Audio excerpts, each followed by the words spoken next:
بسم الله الرحمن الرحيم والصلاة والسلام على أشرف الأنبياء والمرسلين وعلى آله وصحبه أجمعين. اللهم ربنا آتنا من لدنك رحمة وهيئ لنا من أمرنا رشدا. اللهم إني أعوذ بك من علم لا ينفع ومن قلب لا يخشع ومن نفس لا تشبع ومن دعوة لا يستجاب له. اللهم إني أعوذ بك من العجز والكسل والجبن والبخل والهرم وعذاب القبر. اللهم آت نفسي تقواها وزكها أنت خير من زكاها أنت وليها ومولاها. آج سے کیونکہ میر خطبے کی شروعات ہو رہی ہے، میر خطبے کا اصل مقصد کیا ہے کہ قطبی رسالہ شمسیہ اور اس کی جو شرح ہے تحریر القواعد المنطقیہ، اس میں کچھ باتیں جو آنے والی ہیں، کہیں اگر تشریح طلب باتیں ہیں تو ان کو بیان کر دیا جائے۔ اس میں لکھا ہے حاشیۃ تحریر القواعد المنطقیہ، یہی ہے، اور متن کا نام کیا تھا؟ رسالہ شمسیہ۔ شرح کا نام کیا ہے؟ تحریر القواعد المنطقیہ فی الرسالۃ الشمسیہ۔ تو نام سے پتہ یہ چل رہا ہے کہ یہ حاشیہ جو بیان کریں گے وہ کس پر مشتمل ہے؟ شرح پر ہے، گویا کہ شرح کی عبارت پر یہ، لیکن پہلے ہی جب مقام پہ جو عبارت لے کے آئے نا وقولہ رتبت، اس پہ بتاتا ہوں آگے کہ اس میں ضمیر کا مرجع ہے کہاں۔ ٹھیک، حاشیہ کہتے کس کو ہیں؟ معجم اللغۃ العربیہ المعاصرہ کے اندر ایپ موجود بھی ہے، معجم العرب، جس میں 7 لغتیں ہیں، پلے اسٹور سے آپ اس کو ڈاؤن لوڈ کر سکتے ہیں۔ اس میں لکھا ہے الحاشیہ من کل شیء جانبہ و طرفہ، ایک ہے طرف را کے ساکن کے ساتھ، وہ پڑھیں گے تو وہ نگاہ اور آنکھ کے معنی میں استعمال ہوتا ہے، قرآن شریف میں ہے نا، ان یردہ، کیا طرف قرآن شریف میں ہے نا، وہ ان تقوم من مقامک قال الذی عنده علم من الکتاب انا آتیک به قبل ان یرتد الیک طرفک۔ حاشیۃ الکتاب جب بولتے ہیں تو اس کا مطلب ہوتا ہے ما علق علی الکتاب من زیادات و ایضاح، کتاب کے اوپر جو کچھ زائد باتیں سائڈ میں جو لکھی ہوئی ہیں۔ اچھا، حاشیہ جو لکھا رہتا ہے، اب خود دیکھ رہے ہیں میر قطبی خود حاشیہ، اس حاشیے پر اٹھا کے دیکھیں، حاشیے چڑھے ہوئے ہیں، صحیح ہے، تو لغوی اور اصطلاحی معنی میں کچھ تو کچھ مطابقت تو ہے۔ حاشیۃ الکتاب سے مراد کیا ہے؟ کتاب کے اوپر جو اضافی باتیں اور ایضاحیں لکھی ہوتی ہیں انہیں کو حاشیۃ الکتاب کہا جاتا ہے۔ یہ بھی اسی معجم اللغۃ العربیہ المعاصرہ میں لکھا ہے۔ الفاظ لکھ سکتے ہیں ما علق علی الکتاب من زیادات و ایضاح، صحیح ہے۔ اب اس کے عناصر کیا کیا ہوتے ہیں حاشیے کے تحت؟ تو کتاب کے اعتبار سے وہ حاشیہ کے اجزاء اور عناصر پہ گفتگو ہو سکتی ہے، تو آگے کتاب میں جہاں جہاں بات آئے گی اس کو عرض کروں گا۔ بہترین حاشیے کی جو خصوصیات ہیں ان میں سے ایک تو یہ ہے، چند 2 دن کو بیان کر دیتا ہوں، کہ جب بھی محشی کوئی حاشیہ لگائے اسے چاہیے کہ جس مصنف کی کتاب پر شرح پر آپ جو حاشیہ لگا رہے ہیں ان کا اس سلسلے میں موقف کیا ہے اس کے بارے میں پتہ لگا لیا جائے۔ پتہ لگانے کی کئی صورت ہو سکتی ہے۔ ایک صورت تو یہی ہے اس پوری کتاب کے اندر ایک ہی چیز کے بارے میں کئی مقام پر اگر آیا ہے تو چند مقامات کو دیکھ لیں کہ یہ چند مقامات ملا کر کے ایک جیسی والی بات کہیں اور کر رہے ہیں، کہیں کسی اور طریقے سے کر رہے ہیں، تو مراد کیا ہے، یہاں کیا مراد ہے اور آگے کیا مراد ہے، اور کہیں کیا یہ مراد لے رہے ہیں، اس طرح کی بات۔ تب جب بندہ حاشیہ لگاتا ہے تو اس طرح کے حاشیہ لگانے کی بنیاد پر اس میں گڑبڑیاں نہیں ہوتی ہیں، وہ ایک دم کما کو بیان کر لیتا ہے۔ اسی کتاب کے اندر صفحہ نمبر 17 پر آپ پائیں گے، اچھا ایک بات تو یہ ہو گئی کہ ایک ہی کتاب کے اندر اگر ایک بات 2 طریقے سے مروی ہے تو دونوں کے مقام کو دیکھ کر کے اس پر حاشیہ لگایا گیا، اس مقام پر یہ مراد ہے، جیسا مثال کے سے مفرد کا لفظ بولا گیا، 9 کے اندر الگ الگ معنی میں استعمال ہو، اس کو بتائیں گے خود بخود، تو یہاں پہ اس معنی میں استعمال ہے، کہیں پر کسی اور معنی میں استعمال ہو، اس طرح کی بات بھی بیان کی جا سکتی ہے۔ پہلے ہی مقدمہ میں نے پڑھا تھا، والمراد بالمقدمہ ہا ہونا کا لفظ آیا تھا۔ کیوں ہا ہونا بڑھایا؟ کیونکہ ممکن ہے کہ اس کے علاوہ کوئی اور مقدمہ آگے کتاب میں استعمال وہ کرنے والے۔ ایک بات تو یہ۔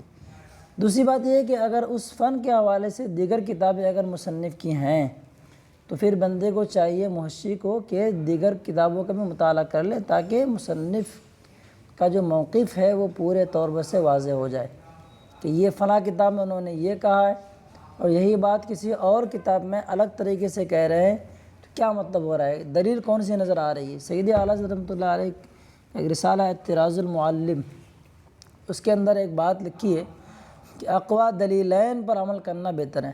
مثال کے طور پر سے قطبی کے اندر حکم کے بارے میں مصنف نے ایک الگ موقف اختیار کیا، دوسری کتاب کے اندر اسی حکم کے بارے میں الگ موقف ان کا اختیار ہے، دونوں جگہ الگ الگ دلیلیں ہیں، لیکن کوئی ایک دلیل ہے جو بہت قوی ہے، تو اب وہاں پہ محشی کا کام یہ ہونا چاہیے کہ دونوں طرح کی بات لے کر کے کہے کہ یہی صحیح ہے کیا مصنف کے نزدیک، کیونکہ ان کی دو دلیلوں میں سے جو قوی دلیل نظر آ رہی وہ اس بات پہ ہے۔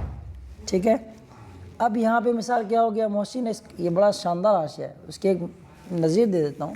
انہوں نے صفحہ نمبر 17 پہ ذرا لکھا ہے، یہی ہوتا ہے مکمل کتاب شروع میں پڑھنے کا فائدہ۔ صفحہ نمبر 17 میں لکھا ہے نیچے سے اشرف علی کتاب میں 9 لائن نمبر 9 پہ آئیے، هذا هو التحقیق الذي افادہ الشارح قدس سرہ فی شرحہ للمطالع، لکھا ہے نیچے سے لائن نمبر 3 میں آئیے، ایسے 9 میں آئیے، هذا هو التحقیق ہے، دیکھ رہے یہی وہی تحقیق ہے جس کا افادہ شارح قدس سرہ نے اپنی شرح مطالعے میں کر دی ہے۔ دیکھ رہو ان کی دیگر تصنیفات کا مطالعہ نے بتا رہا ہے ان کا۔ ایک اور ادھر آئیے صفحہ نمبر 18 پہ آئیے، لاسٹ لائن پڑھیے آپ، کیا لکھا ہے، قولہ وفیہ نظر، لکھا ہے اس میں نظر ہے۔ نظر کے تحت شرح میں کیا لکھتے ہیں، ھذا النظر وارد علی ظاہر ھذہ العبارہ وان کان المصنف قد فسرها فی شرح الکشف بعدم احتیاج الی النظر۔ دیکھ رہو تو مصنف کی دیگر کتابوں کی طرف بھی کیا ان کی نظر ہے، تو کیا ہے نتیجہ نکل کیا ہے، دیکھو یہی ہے منطقیہ طرز پہ جب میں اس کو پڑھا، اس کی چند خصوصیات جو میرے دماغ میں بات آ رہی ہیں جو میں آپ کو بتا رہا ہوں۔ ٹھیک ہے کہ ایک ہی کتاب کے میں جب حاشیہ لگاؤں تو مکمل پڑھیں، اس کو بار بار پڑھیں کیا مراد ہے، پھر مصنف کی چند اور کتابوں کا مطالعہ کر کے دیکھیں کہ کہاں کس طرح سے ہمیں حاشیہ لگانا ہے یا کیا کچھ لکھنا ہے۔ ٹھیک ہے، اب چلتے ہیں شروعات کتاب کی۔ متن بھی سامنے کھول لیا کریں، کتاب اس کے سامنے دونوں میں ساتھ میں رہے گی تو آپ کو بات سمجھ میں آئے گی۔ قولہ میں ضمیر کا مرجع کیا ہے، اس بارے میں بعد میں بات کرتے ہیں، پہلے کیا بات کہی گئی ہے اس کو سمجھ لیتے ہیں۔ سمپل بات ہے، آسان باتیں جلدی سمجھ جاتے ہیں، اس کے بعد جو معاملہ ہوگا تو بات اس کو چھوڑتے ہیں، وقت بچے گا تو انشاءاللہ۔ جی توجہ کریں، اس سے پہلے دو چند باتیں یاد رکھیں۔ عمدہ کسے کہتے ہیں، نحو کے اندر عمدہ کس کو کہا جاتا ہے، مسند اور مسند الیہ۔ کہاں پڑھا آپ لوگوں نے، شرح جامع کے، یہی تعریف بیان کی گئی۔ اچھا، تعریف وہ جامع نہیں ہے، تعریف جامع کیا ہے، مثال کے طور پر سے قرآن پاک کے اندر موجود ہے، وما خلقنا السماء والارض وما بینہما لاعبین۔ لاعبین کو اب نکال دو گے تو کلام تو گیا، پھر اس کی جامع معنی صحیح تعریف یہ ہے کہ جس کا کلام سے حذف کرنا صحیح نہ ہو وہ عمدہ ہے۔ اور اس عمدہ کے ارکان رکینہ، رکن رکین کہہ سکتے ہیں، وہ کون ہے، مسند و مسند الیہ، دونوں ایک درجے پہ رکھ رہا ہوں، صحیح ہے، کیونکہ کلام کیا ہے اس کے بغیر تو ہوتا نہیں، یہ تو ہر حال میں ہی ہوں گے۔ اس کے علاوہ کچھ اور بھی صورتیں ہیں جو کیا ہیں عمدہ بن سکتی ہیں، جیسے یہی آیت کریمہ میں نے پڑھ دی ہے، وما خلقنا السماء والارض وما بینہما لاعبین۔ عمدہ کا جو اپوزٹ ہوتا ہے وہ کیا ہوتا ہے، فضلہ ہوتا ہے۔ معجم اللغۃ العربیہ المعاصرہ میں اس وقت کھلے ہوئے ہوں، اس میں لکھا ہے نون یعنی نحو کے اندر عمدہ کسے کہتے ہیں، اس کے بارے میں لکھتے ہیں ما لا یصیغ حذفہ من الکلام عکسہ فضلۃ، لکھا المبتدا والخبر عمدۃ، المبتدا عمدہ لکھا، الخبر عمدہ، ایک مثال سے بتا دیا۔ ٹھیک ہے، کیونکہ اکثر ایسا ہی ہوتا ہے، مبتدا خبر ہی عمدہ کے ایک دم خاص ارکان ہے، اس بنیاد پر اس کو نام لے دیا جاتا ہے۔ ٹھیک ہے، اب یہاں پہ جو عبارت یہ جو حاشیہ لگا ہے نا قولہ، اس کا اصل مقصد کیا ہے کہ جہاں ہماری گفتگو ختم ہوئی ہے مقدمہ کے بعد جو ہے نا اما المقالات فثلاث کا لفظ آیا، اپنی کتاب کھول کے دیکھیے وہ موجود ملے گا آپ کو، صحیح ہے۔ اور اما کس لیے آتا ہے؟ توجہ کریں، اما تفصیل کے لیے آتا ہے، تو تفصیل کا تقاضا یہ ہے کہ اس سے پہلے اجمال ہوا ہو۔ اگر آپ پہلے ہی یہ بیان کر دیں کہ یہ رسالہ مرتب ہے 3 مقدمہ، ایک مقدمہ پر اور 3 مقالات پر، پھر آگے کریں عمل مقالات فثلاث، سمجھ میں نہیں آئے گا کہ یہ کیا مسئلہ ہے، صحیح ہے۔ اجمال تفصیل، پہلے اجمال اور پھر تفصیل، اور تفصیل اپنے ماقبل اجمال کا تقاضا کر رہا ہے۔ ایک بات تو یہ، دوسری بات یہ ہے کہ وہاں جو موجود ہے نا عبارت اما المقالات فثلاث، ترکیب پہ تو توجہ کرے، اما المقالات یہاں پہ خود لکھا ہے اما المقالات يدل على ذلك قول المصنف فيما بعد واما المقالات فثلاث، اما وغیرہ کو نکال دو، اب ڈائریکٹ آپ جملہ یہ بتائیے المقالات ثلاث، ٹھیک ہے، توجہ کریں، اما المقالات ثلاث، یہ بتائیے ترکیب میں کیا واقع ہے؟ مبتدا خبر کی ترکیب ہے۔ اچھا، تو یہاں پہ اگر آپ یہ کریں گے کہ اما المقالات فثلاث یہ زائد ہے، اس کو زائد مانا جائے، تو کلام کے اندر جو عمدہ ہوتا ہے اس کو حذف کرنا یا زائد وغیرہ ماننا یہ درست نہیں ہے، صحیح ہے۔ پہلی صورت میں کیا ہے، اگر ہم حذف کر دیتے ہیں وہ ثلاث مقالات، تو عبارت پہ کوئی دقت ہے؟ کوئی دقت نہیں، کیوں؟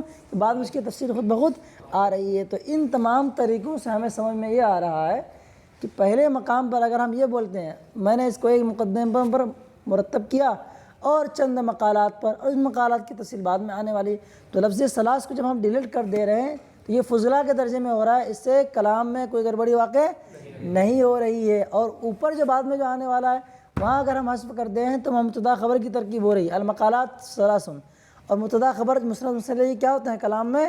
عمدہ ہوتے ہیں۔ جب عمدہ ہوتے ہیں تو عمدہ کا حذف کرنا درست نہیں ہوتا ہے، اس لیے ماننا پڑے گا کہ یہیں پہ یہ کیا ہے؟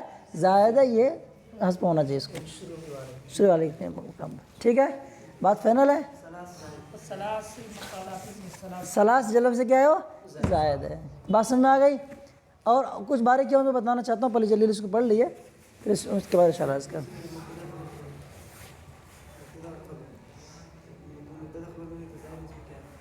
زائد تو کچھ نہیں ہے، لیکن اس میں آپ حذف نہیں کر سکتے نا۔ حذف کریں گے تو مطلب یہ ہے کہ جس کے حذف کرنا سے کلام میں کوئی گڑبڑی واقع اگر ہو تو وہ کیا ہے؟ عمدہ ہے، اگر گڑبڑی واقع نہ ہو تو فضلہ ہے۔ تو یہاں شروع میں اگر ہم ثلاث کو حذف کر دیتے ہیں تو کلام میں کوئی گڑبڑی واقع ہوگی کیا؟ کچھ بھی واقع نہیں ہوگی، کیوں بھائی؟ کیونکہ وہ مسند و مصطلح کی کنڈیشن میں تو ہے نہیں۔ چلیں بات سمجھ میں آ گئی؟ دیکھو آگے لکھا ہے، اس سے کچھ عبارت پہ میں کلام کروں گا بعد میں، ٹھیک ہے، تھوڑا جلدی اس کو پڑھ کے آتے ہیں پھر آگے عرض کرتا ہوں۔ وقولہ میں ضمیر کا مرجع کیا ہے اس کو پوچھنا ہے آپ لوگوں کو۔ عبارت لکھا ہے کیا؟ اقول میں کہتا ہوں ہاکذا وجد عبارت المتن فی کثیر من النسخ، نسخۃ جمع نسخ، کیا مطلب سوچ سکتے ہیں ادب بھی ہے اور حتمی طور پر سے پتہ تو نہیں چلتا نا بھائی، ایک کتاب کے کئی نسخے نکل کے آ گئے، کتاب کی لکھی گئی تفسیر مفاتیح الغیب دنیا کے کونے کونے سے چھپ رہی ہے۔ اب کوئی بندہ حاشیہ لکھنے کے لیے بیٹھا، چند نسخوں کو تو رکھا، پورے دنیا کے نسخوں کا احاطہ تو نہیں کر سکتا ہے، نہیں کر سکتا، تو کیسے لکھے گا کہ اسی طریقے سے کیا ہے اس میں کتاب میں موجود ہے؟ تو لکھا ہے بہت سارے نسخوں میں اسی طرح کی عبارت ملی، وجیدہ پائی گئی۔ اب یہ نہیں جزمی والی کنڈیشن نہیں ہے کہ نہیں میں پایا یہ غلط ہے صحیح ہے، نہیں، کیونکہ کہہ نہیں سکتے نا بھائی جزمی والی کیفیت۔ تو بہت سارے نسخوں میں عبارت اسی طرح سے ملی۔ درست یہ ہے کہ لفظ ثلاث یہاں پر ہا ہونا یہ کیا ہے؟ زائد ہے، یعنی جہاں انہوں نے اجزائے کتاب شمار کرائے نا کہ یہ کتاب رسالہ مقدم ہے مرتب ہے فلاں فلاں فلاں، تو ہا ہونا سے مراد یہاں کتاب کی اجزاء کی تقسیم میں تعداد میں شمار کرانے میں۔ وقعت سہوا من قلم الناسخین، جو نسخہ بنانے والے کے قلم سے سرزد ہو گیا ہے، سہواً آ گیا ہے۔ نسخت الکتاب جب بولتے ہیں تو پہلے زمانہ، آج تو کتاب پرنٹ ہونے والے زمانہ ہم نے پا لیا ہے، پہلے زمانے میں ایسا ہوتا تھا کہ کتابیں نقل کی جاتی تھیں. نسخت الکتاب، میں نے پوری کتاب لکھ کر کے دوسری سے کاپی بنا دی، سمجھا؟ تو اسی کو نسخت الکتاب سے لیا گیا قلم راسخین. توجہ کریں، لکھنے والوں کے قلم سے یہ غلطی واقع ہو گئی، لکھانے والے کی طرف سے نہیں. سب ادب کا دائرہ ہے سب. اچھا، حذف کا قاعدہ یہ ہے، زائد وغیرہ چل بعد میں آئے گا. یدل علی ذلک قول المصنف، اس پر مصنف کی عبارت دلالت کرتی ہے، فیما بعد، جو بعد میں آنے والی، یعنی بعد میں آنے والی عبارت مصنف کی بات کیا ہوتی ہے اس پر دلالت کر رہی ہے. وہ عبارت کیا ہے اس کو ذکر کر دے انہوں نے، وَأَمَّا الْمَقَالَاتُ فَثَلَاثٌ. ٹھیک ہے بھائی، بات فائنل ہے. ایک حاشیہ کیوں لگایا انہوں نے یہاں پہ؟ ایک بات بتا دینے کے لیے. عبارت پہ تھوڑی سی کیا گرفت ہو گئی، جو بھی بات کہیں بعد میں آنے والی بات کو پہلے ہی کہہ دیا، پھر بعد میں الگ تفصیل. پہلے کیا کرنا ہے آپ کو؟ اجمال، پھر تفصیل. جب کبھی بھی بیان کریں گے تو ایسے ہی کریں، صحیح ہے؟ اس کا خاص خیال کریں گے. ایک بات سمجھ میں آ رہی؟ یہ جو بات کہیں اس میں شارع اور ماتن یعنی دونوں کو ایک درجے میں اتار کر کے در کلام کیا ہے. یہ بتاؤ نا آپ کو دونوں کے درجے میں ہے کہ کیا نہیں وغیرہ، اس لیے کہا کہ قول کی ضمیر کا مرجع کہاں ہے، عرض کرتا ہوں بعد میں. ٹھیک ہے، یہ بات سمجھ گئے؟ یعنی شاعر نے یہ کہا کہ پہلے 3 مقالات ہے، اصل میں 3 مقالات ہے، اس کی تشریح الگ سے کر رہا ہے جی، اس لیے وہ ایسا ہو رہا ہے. اگر وہ یہ کہتا ہے کہ 3 مقالات ہے اوپر اور یہ پہلا مقالہ ہے تو اجمال پہلا مقالہ نہیں تو بعد میں خود تفصیل ہونے جا رہے ہیں نا کہ مقالات کس معاملے میں ہونے والے ہیں. صرف یہ کرنا چاہیے عمل مقالات نہیں، ورتبت علی مقدمہ و مقالات و خاتمۃ، بعد میں اس کی تفصیلات آگے آنے والے. چلیں جی آگے. اس کے بعد کیا ہے ماتن کی عبارت پڑھی آپ شرح کے اندر، فَأُولَاهَا فِي الْمُفْرَدَاتِ. مقالات کی تفصیل بیان کرتے ہوئے اس کتاب کے اندر موجود ہے. اس کو دیکھ کے آگے میں بار بار بتا رہا ہوں، متن میں جو بھی عبارت پہ حاشیے وغیرہ کی عبارت پہ جو یہ لگائے ہیں شرح کی عبارت پہ حاشیہ، اس کو آپ دیکھ کے ہی آئیں گے. فَأُولَاهَا فِي الْمُفْرَدَاتِ، تو پہلا جو مقالہ ہے کس میں؟ مفردات کے بیان میں آیا ہے. اب اس حاشیے کا لگانے کا مقصد کیا ہے؟ اصل مقصد یہ بھی بتایا کہ غرض حاشیہ، ٹھیک ہے، مفہوم حاشیہ اور تطبیق حاشیہ، اس پہ آپ کو توجہ کرنی ہے. حاشیہ لگانے کا اصل مقصد یہ ہے کہ آپ لوگوں نے دروس البلاغہ کے اندر ایک بات پڑھی تھی، تعریف و تنکیر باب رابع، پڑھ کے دیکھیے گا. اس میں ایک عبارت ہے جو میں لکھا ہوں، وَإِذَا وَقَعَ الْمُحَلَّى بِأَلْ خَبَرًا أَفَادَ الْحَصْرَ. مثال دی ہیں وَهُوَ الْغَفُورُ الْوَدُودُ، کہ مبتدا اور خبر میں اصل میں کیا ہے؟ نکالت ہے. اگر آپ اس کو آپ معرب باللام لے کے آتے ہیں تو ایسی صورت میں وہ حصر کا افادہ کرتا ہے. وَهُوَ الْغَفُورُ الرَّحِيمُ، وہی رحم فرمانے والا ہے، ٹھیک ہے، وہی بخشنے والا ہے. ٹھیک ہے، اب یہاں پہ آیا ہے فَأُولَاهَا فِي الْمُفْرَدَاتِ، تو پہلا کیا ہے؟ وہ مفردات کے بیان میں ہے. تو مفرد کے تحت پہلے مقالہ کے اندر کچھ وہ باتیں بھی آ گئی ہیں جو مفرد نہیں ہیں. تو عبارت اب کیا لے کے آ رہے ہیں کہ پہلا مفردات کے بیان میں، فی المفردات، فی المفردات خبر کیا ہے؟ معرب باللام ہے، اس میں حصر کا فائدہ ہوتا ہے. حصر کا معنی کیا ہوتا ہے اس کو سمجھنے کی کوشش کرنا. عربی عبارت میں بات پیش کی جاتی ہے، آپ کے حاشیے میں موجود ہے، حاشیہ نمبر 10 میں لکھا ہے. کیا لکھا ہے؟ اس طرح کی عبارت، یعنی کہا جب یہ کہا گیا الباب الفلانی، فلاں باب، تو فلاں باب کا معنی کیا ہوتا ہے؟ لا یبحث فیہ الا عن ھذا ولا یبحث عن ھذا الا فیہ. یہ سمجھ میں ادھر یوں دیکھیں مجھ کو، لا یبحث عن ھذا الا فیہ، یعنی اس طرح کی چیزوں کے بارے میں گفتگو اسی میں کی جائے گی، یعنی اسی باب میں کی جائے گی. مطلب یہ باب فلاں معنی پر مشتمل ہے، فلاں چیز پر مشتمل ہے. تو ایک ہے باب اور ایک اس باب کے اندر چیزیں، یعنی ظرف اور مظروف لے لو آپ. کیا ہے ظرف اور مظروف؟ تو مظروف کیا ہے؟ جو ظرف کے اندر ارے باب کیا ہے؟ ظرف ہے مظروف ہے؟ باب ظرف ہے. اور یہ جو چیز کے اندر کیا ہے؟ سمجھے؟ اب کیا بولیں گے؟ یہ باب، یعنی اس باب میں مفردات کا ہی بیان ہوگا، تو باب کی طرف سے ہو گیا، یعنی ظرف کی طرف سے بات ہم نے کر لی. دوسری بات کیا ہے؟ مظروف، یعنی مفرد کا بیان کہیں نہیں ملے گا، وہ وہیں ملے گا، اسی باب میں ملے گا. تو جہاں اس طرح کی جب باب باندھتے ہیں نا، اس میں اس کا خاص خیال کیا جاتا ہے. سمجھ رہے بات؟ موقع سے کھولیں گے جی. اگر آپ کو کہا گیا یہ باب ہے نماز کے فرائض کے بیان میں، سمجھنے کیا ہے؟ یعنی اس باب میں نماز کے فرائض ہی بیان ہوں گے نماز کے فرائض کہیں اور بیان نہیں ہوں گے، اسی بیان ہوں گے، بس سمجھ رہے؟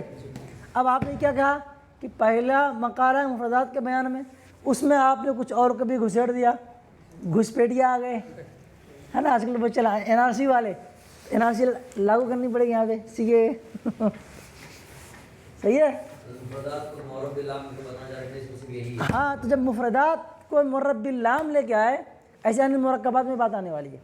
یہ بات کہاں سے سمجھ میں آئے کہ حاشیہ نمبر جب پڑھ رہا تھا میں، فلا یصیغ الحسرہ، حاشیہ نمبر 2 اٹھا کے دیکھیں گے اشرفی والے کتاب کی طبع سے صفحہ نمبر 3 کے اندر، اس میں لکھا ہے فلا یصیغ الحسر، حسران حسر، ٹھیک ہے؟ تو اسے سمجھ میں آیا کہ حسر کی بات کہاں کر رہے ہیں، پھر میں نے اٹھا کے دیکھا کہاں دوسری بلاغہ وغیرہ پڑھا تو اس میں بات نظر آئی، عبارت جو لکھا دیا آپ کو، بات سمجھ گئے نا حاشیہ کا خلاصہ کلام کیا؟ اب یہ جواب دیں گے جناب عالی مفرد کے چند معنی آتے ہیں، جب چند معنی آتے ہیں تو آپ کو یہ متعین کرنا ہوگا کہ یہاں پہ مفرد کون سے معنی میں استعمال ہوا ہے، جس معنی میں استعمال ہوگا اس معنی کے اعتبار سے بات وہی ہوگی جو آپ کہنا چاہ رہے ہیں، کہ یہ بات فلاں چیز کے بیان میں ہے، تو جو بات کہی گئی نا مفردات کے بیان میں، تو مفرد کے معنی کی تعین آپ کر لیجئے، اس مفرد کے معنی کے اعتبار سے جو معنی آپ لیں گے اسی معنی کے اعتبار سے وہ چیزیں آپ اس کتاب کے اندر پائیں گے انشاءاللہ۔ سمجھا کہ خلاصہ کلام؟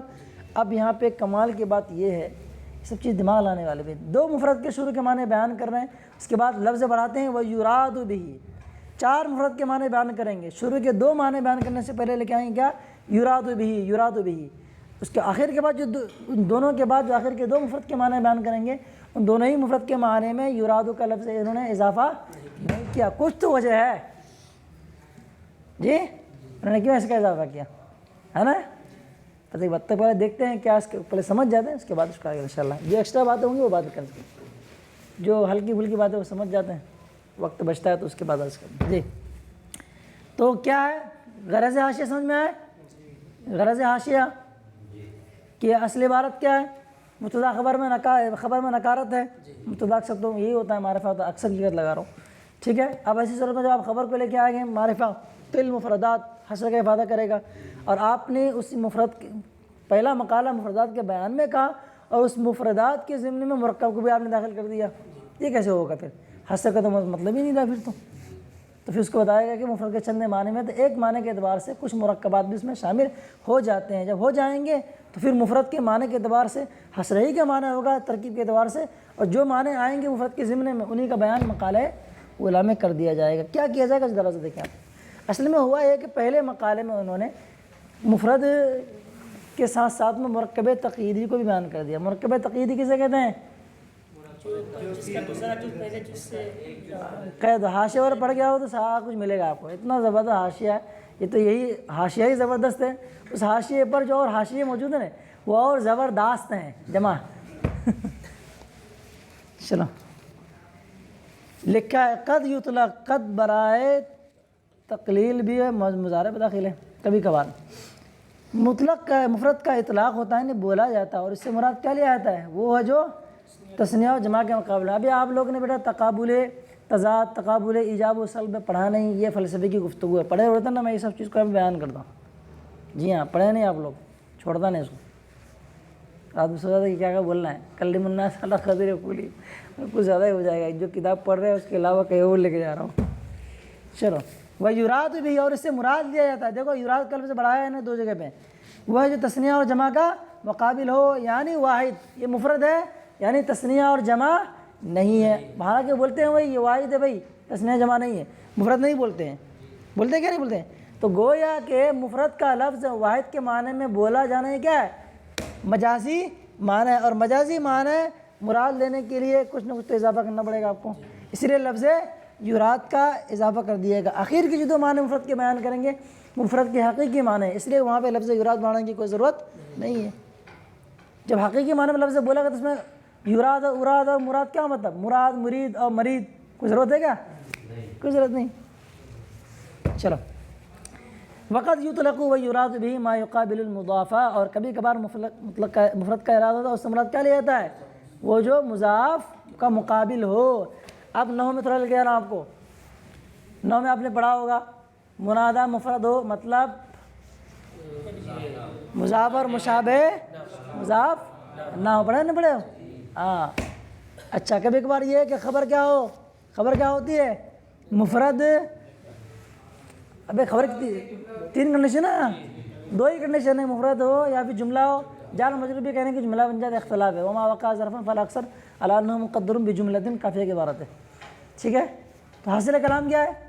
تو وہاں جو آپ نے بولا ہے کہ خبر کیا ہے، کبھی مفرد ہوتی ہے، یہ مفرد کس کے مقابلے میں ہے؟ جملہ کے مقابلے میں ہے نا، جملہ کے مقابلے کیا ہے. ایسے ہی لا نفی جنس، اس کا اس میں کیا ہو جائے؟ مفرد ہو جائے. تو یہاں مفرد کس مقابلے میں بولا گیا ہے؟ مضاف یا مشابہ.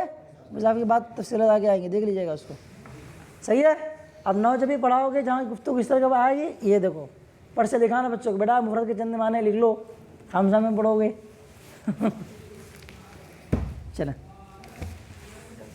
پنکھا تھوڑا چالو کر دے نا، گرمی لگ رہی ہے مجھ کو، ہلکا چالو کر دو. دیکھو اوہ دیکھیں بیٹا پڑھیے جلدی کریں.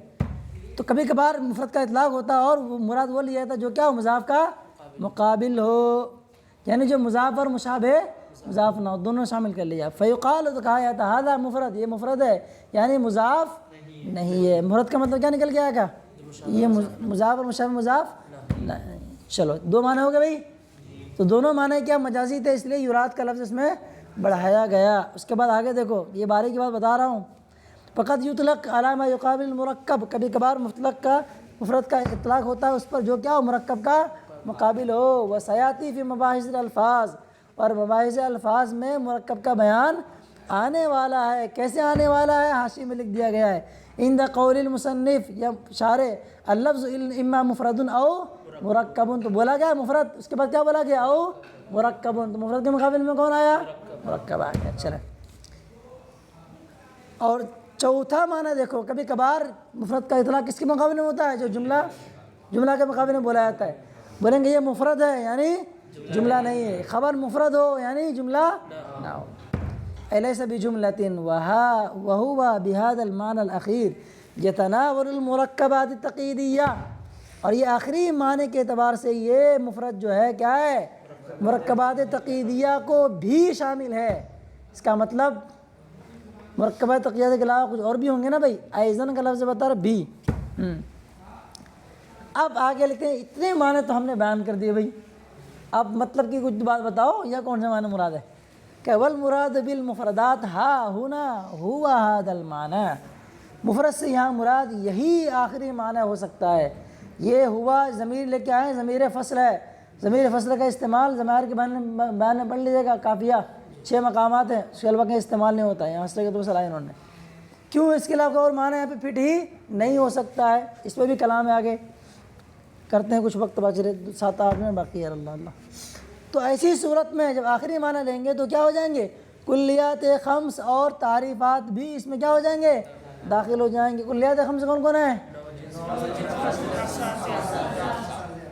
صحیح ہے، یہ ہو گیا. اور تعریفات کتنے ہیں؟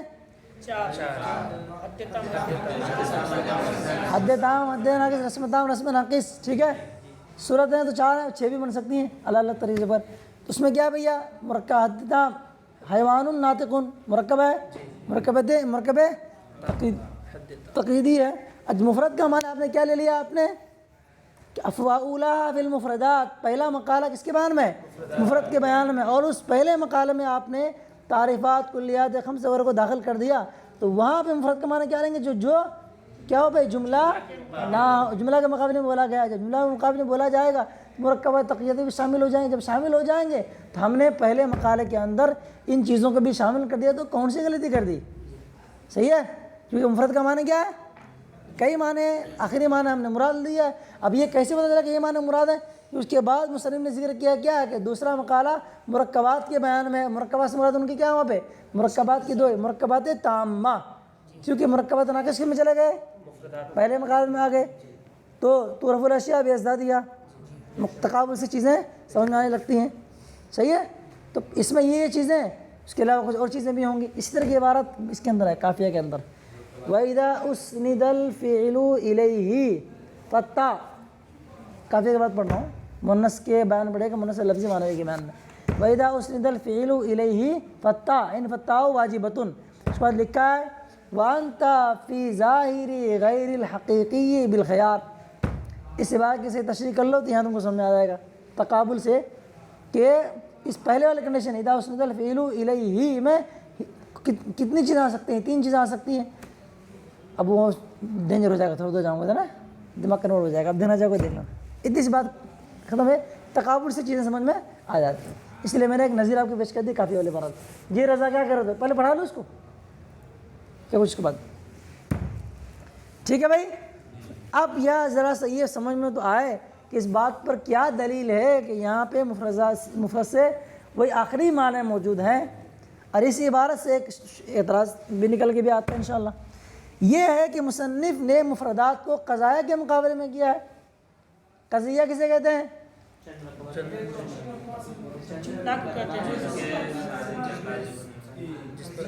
جس کے کہنے والے کو جھوٹا ہے سچا. قیاس کی تعریف نہیں پوچھ رہا ہوں. کذبہ نہیں کذب.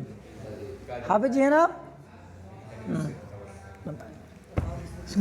حیث قال، ایسے کہ مصنف نے کیا کہا بعد میں المقالۃ الثانیہ فی القضایا. یہ پورا ہو گیا حاشیہ مکمل. ایک بات اور، او عن المرکبات، اس میں وہی بھی سوال ہوگا کیا خبر کیا ہے؟ مرب اللام ہے تو حصر کے کیا ہے؟ منافی ہے کہ یہ حاشیے میں لکھا ہے. سوال ہے مشہور کا جواب. سوال یہ کیا ہے؟ مقال ثانی جب مرکبات میں ہے تو کچھ مرکبات ایسی ہیں جو اس میں موجود نہیں ہیں، وہ مقال اولیٰ میں موجود ہیں. اور آپ نے عن المرکبات کہا ہے حصر کے ساتھ. یہ کیسے ہوگا؟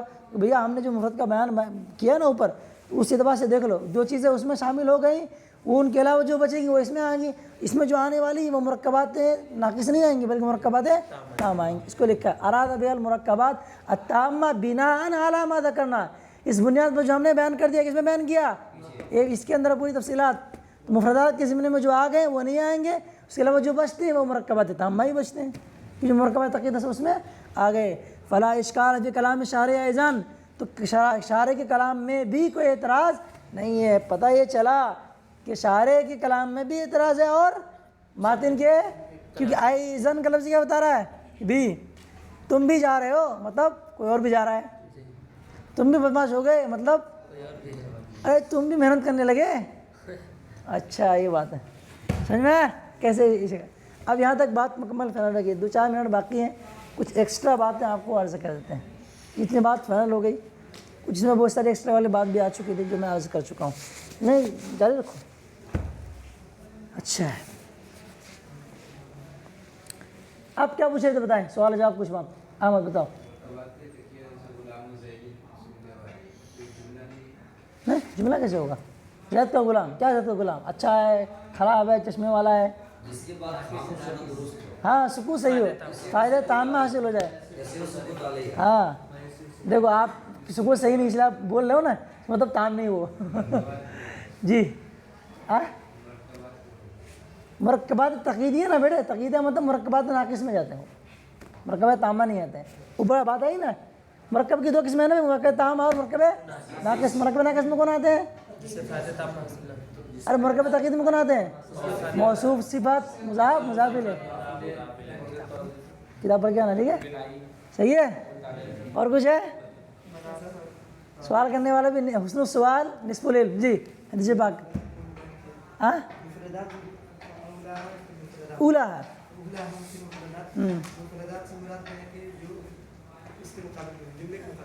جملے کے مقابلے میں جو ہوگا یعنی جو. ہاں اب ایک بات کچھ عرض کہتا ہوں وہ آپ کے ذہن میں بھی نہیں آئے گا. سوال یہ ہے آخری میں اور بیٹے توجہ کریں. من قلم ناسخین انہوں نے لکھا ہے، ادب کے طور پر سے لکھا ہے. ٹھیک ہے نا. اور ناسخ کا مطلب نسخہ بنانے والے میں سے اگر بڑے سے واقع ہو گئی. چلے یہ جو یورات کا لفظ آیا تو وہ تو بتا چکا ہوں کہ شروع کی جو 2 معنی آتے ہیں وہ کیا معنی ہے؟ مجازی ہے. معنی مجازی مراد دینے کے لیے مطلب عبارت مراد دینی پڑتی ہے، خود بخود تھوڑی دلالت کرتی ہے. آخر کی جو 2 معنی بیان کی مفرد کی وہ کیا ہے؟ وہ حقیقی ہیں. تو حقیقی میں یورات کے لفظ کی کوئی ضرورت نہیں ہے. تو اس سے بھی سمجھ میں آیا کہ عبارت میں مقالہ لکھیں گے تو کون سے لفظ کا اضافہ کرنا ہے. میری مراد یہ ہے کوئی ایسا لفظ آپ نے بیان کر دیا، طلاق صریح لے لو. آپ بول دیا کیا ہے طلاق، جو یہ 3 طلاق، بولے میری مراد 3 طلاق نہیں دی، 3 تھپڑ دی. بہتری وہ لفظ کیا ہو؟ حقیقی معنی میں مشتمل ہو، ہے کہ نہیں؟ تو وہاں کوئی مراد کی بات چلتی ہے کیا؟ تو فکر بھی صحیح کر سکتے ہو آپ. جہاں مجازی معنی میں کچھ مسئلہ ہوگا تو پھر مراد کی بات آ سکتی ہے. جی اچھا ایک بات اور. اب یہاں بھی کہا کہ آخری معنی کے اعتبار سے کیا ہے؟ یہ جو جملے کے مقابلے میں بولا گیا. قضیہ کسے کہتے بیٹا؟ پڑھ چکے آپ. جملہ عام ہے اور قضیہ کیا ہے؟ خاص ہے. جملہ انشائیہ بھی ہو سکتا ہے, جملہ خبری ہو سکتا ہے, اور قضیہ میں کیا ہوگا؟ وہ جملہ خبریہ ہی ہوگا. اب ذرا بتاؤ, اب انہوں نے کیا کیا؟ تو یہاں پہ مراد کیا ہے؟ مفرد کے معنی کیا معنی کیے؟ توجہ کے نام امپورٹنٹ بات کر رہا ہوں. آخری معنی کیا ہے مفرد کا؟ وہ جو جملہ کے مقابلے میں ہو. اور جو کتاب کے اندر بیان جو کیا گیا ماتن و شارح نے کیا بیان کیا ہے؟ مفرد کے مقابلے میں کیا ہے؟ قضاء کو رکھا ہے. امن قضا نا پھر مفردات کو رکھا ہے کس کے مقابلے میں؟ قضاء کا. قضیہ کیا ہے؟ وہ قضیہ کیا ہے؟ خاص ہے نا بھائی, یہ عام ہے خاص ہے, اور یہ جملہ کیا ہے؟ عام ہے. خبر کے بارے میں بول سکتے ہیں جملہ خبریہ ہے, جملہ انشائیہ ہے. یہ کیسے ہو گیا؟ انہوں نے کہا کہ جب چار معنی جب بیان کیے گئے, چار معنی میں سے کوئی معنی ایسا نہیں تھا جو قضیہ کے قریب تر تھا. ٹھیک ہے, سب سے قریب کون ہے قضیہ کے؟ جملہ ہی ہے. جملہ ہی کیا نہیں آ رہا ہے؟ جملہ کس کو بولتے ہیں؟ قضیہ کو بول سکتے ہیں, جملہ خبریہ کو بھی بول سکتے ہیں, جملہ انشائیہ کو بول سکتے ہیں. تین معنی میں کچھ اور نہیں آتا ہے. تو بلاغت اب یہاں پہ آ گئی بچانے کے لیے. بلاغت کیا ہے؟ اطلاق العام و ارادۃ الخاص ہوتا ہے مجاز مرسل کے اندر. یہ ایجاد بندہ ہے, سب یہ ایجاد بندہ ہے. کیا کہا؟ میں اپنے طرف سے بول رہا ہوں, یہ میرا حاشیہ لگ رہا ہے. کیا ہے؟ ایک منٹ سن بات. اس کے بعد کیا مسئلہ ہو گیا؟ بیچ میں جب بولنا اس کے بعد بولنا. مسئلہ کیا بھیا؟ تو قضیہ کیا ہے؟ جس کے بولنے قائل کو جھوٹا سچا ہم کہہ سکتے ہیں, یا جس قول کو سچا جھوٹا کہہ سکتے ہیں, دونوں تعریف کے لیے. ٹھیک ہے, اب مسئلہ کیا ہو گیا؟ تو جملے کے اندر سنو تو پہلے, جملہ کیا ہو گیا؟ تو خبریہ بھی بول سکتے ہو, انشاء بھی بول سکتے ہیں. قضیہ میں کیا صرف ہے؟ خبریہ ہی ہے. آپ نے کیا کیا؟ جملے مفرد بولا گیا, جملہ کے مقابلے میں بھی بولا جاتا ہے, اور اس مفرد سے یہاں مراد کیا ہے؟ وہی جملہ کے مقابلے میں ہو. لیکن جو مراد لے رہے ہو بعد میں کیا رہا ہو؟ جملہ نہیں بلکہ وہ کیا ہے؟ قضیہ ہے. تو بولا آپ نے کیا؟ جملہ, مطلب بولا آپ نے کیا؟ عام والا مارا آپ نے مراد لیا. بولا عام, مراد کیا لیا آپ نے؟ خاص. یہ کیا ہے؟ حاشیہ نمبر آپ پڑھ کے دیکھیے, یہ 18 ہے. لکھا لما ادب وقال مفرد فی مقابلۃ القضایا فلا بد ان يحمل على معنى يقابلها اما بخصوصها بان يراد بها بالمفرد ما ليس بقضیہ. ہے لکھا ہے اس میں حاشیہ نمبر 18 پڑھ کے. تو جو میں لکھا اس کو آپ کو بتا دیا ہوں میں نے. ایک بات کچھ اور چھوٹ رہی کیا؟